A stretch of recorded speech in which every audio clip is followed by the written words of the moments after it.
نظام تعلیم جب تک ہمارا یکساں نہیں ہوتا تو قوم نہیں ہم بن سکتے۔ بیسیوں قسم کے نظام ہائے تعلیم ایک فکر کی قوم کبھی بھی پیدا نہیں کر سکتی۔ پوری دنیا کے اوپر جہاں بھی قومیں بنی ہیں تعلیمی نظم کا نتیجہ ہے، تربیتی نظم کا نتیجہ ہے۔ اور آج اس ملک کے اندر بیسیوں نظام تعلیم ہیں۔ آ جا کے ہمارے آیان سلطنت کو غصہ آتا ہے مدارس پہ۔ مدارس کی اصلاحات ہونی چاہیے۔ یہ اتنے نظم ہائے تعلیم ہیں، ذرا ادھر بھی تو بات کرو، وہاں تمہارے پر جلتے ہیں۔ گلی گلی جو ہے وہ مختلف نوعیتوں کے ادارے کھلے ہیں اور ان سے نکلنے والی پروڈکٹ مختلف ہے، اور یکسو قوم کیسے مارز وجود میں آ سکتی ہے؟ کبھی بھی نہیں ہو سکتا۔ اب جو بھی نظام تعلیم لائیں، ہمارے بڑے بیٹھ کے فیصلہ کریں، طے کریں کہ ہم نے کس طرح ایک نظم لے کر کے آنا ہے، اور پوری قوم پابند ہو، اور پھر نتیجہ ہم فکر قوم، ایک فکر کی حامل قوم نکلے گی۔ یہ قوم کے اندر جو درجہ بندیاں ہیں یہ ختم ہو جائے گا، اور ہم سب سے پہلے قوم تو بنے۔ ہم ابھی تک قوم ہی نہیں بن سکے، ایک ہجوم ہے اور متشتت افکار اور نظریات کا مجموعہ، بلکہ مجموعہ ازداد ہیں ہم۔ تو جب ہم ایک قوم ہی نہیں بن سکتے، قومیں فکر واحد کے نتیجے میں قومیں ہوتی ہیں، اور فکر واحد نظام تعلیم پیدا کرتا ہے، اور نظام تعلیم کی یکسانیت یہ نتیجہ دیتی ہے۔ نظام تعلیم کی یکسانیت نہ ہو، اس میں جو تشتت ہوتا ہے یہ قوم نہیں پیدا کرتا، یہ ہجوم اور متفرق خیالات کے الجھے ہوئے لوگ پیدا کرتا ہے، جو آپس میں کبھی بھی ایک دوسرے سے میل نہیں کھاتے، اور قومیں آگے نہیں بڑھ سکتی۔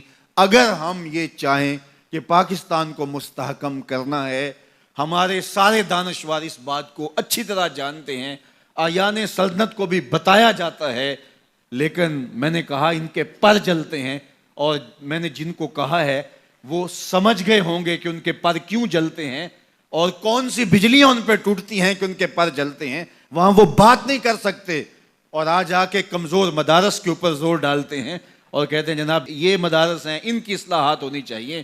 یہ مدارس تو ہمیشہ خیر بانٹتے رہے ہیں، یہ تو روشنیاں بانٹتے رہے ہیں۔ ان کا نظام تعلیم تو یکساں ہے، اس میں تو کوئی دو طریقہ کار رائج نہیں ہے۔ یہاں امیر کا بچہ آئے تو وہ بھی اس چٹائی پہ بیٹھتا ہے، غریب کا بچہ آئے تو وہ بھی اسی چٹائی پہ بیٹھتا ہے۔ یہاں کوئی دوسرا نظام رائج نہیں ہے، بلکہ یہ صدیوں سے یہی نظام رائج ہے۔ ہارون الرشید نے لکھا امام مالک کو، جب موطا لکھی، حضرت میں بغداد سے مدینے چل کے آؤں تو میرا آنا تخت و تاج کی حرکت ہوگی، تو میرے پڑھانے کے لیے آپ یہاں تشریف لے آئیں، جتنے شاگرد ہوں گے وہ بھی ساتھ آ جائیں، شاہی مہمان کے طور پہ ان کو رکھیں گے۔ گفت مالک مصطفیٰ را چاکرم، نیز جو سودائے اندر سرم۔ اقبال لکھتے ہیں امام مالک نے خط کا جواب لکھا کہ اے ہارون الرشید، میں تیرا نوکر نہیں، میں محمد عربی کا نوکر ہوں۔ تجھے پڑھنے کا شوق ہے تو اسی چٹائی پہ بیٹھنا پڑے گا جس چٹائی پہ دوسرے طالب علم بیٹھتے ہیں۔ تو جب تک ہم نظام تعلیم کو یکسو نہیں کریں گے، اتنی دیر تک کبھی بھی ایک فکر ہم خیال لوگ پیدا نہیں ہو سکتے، نہیں ہو سکتے، نہیں ہو سکتے۔ 70-72 سال ہمارے گزر گئے، اور اس طرح مزید ہم کیا تجربات سے گزریں گے، بلکہ ہم جانتے ہیں، اور یہ ہم جانتے بوجھتے کر رہے ہیں۔ اب ہمیں کوئی فیصلے لینے پڑیں گے تاکہ ہم آگے بڑھ سکیں۔ دنیا کہاں سے کہاں چلی گئی اور ہم کہاں کھڑے ہیں۔ میری اور آپ کی آرزو ہے، پوری قوم کی آرزو ہے کہ پاکستان کو ہم مستحکم دیکھنا چاہتے ہیں۔ ایک مستحکم پاکستان ہمارا خواب ہے، اور یہ تقریروں سے نہیں ہوگا، ہمیں عملی اقدام کرنے ہوں گے۔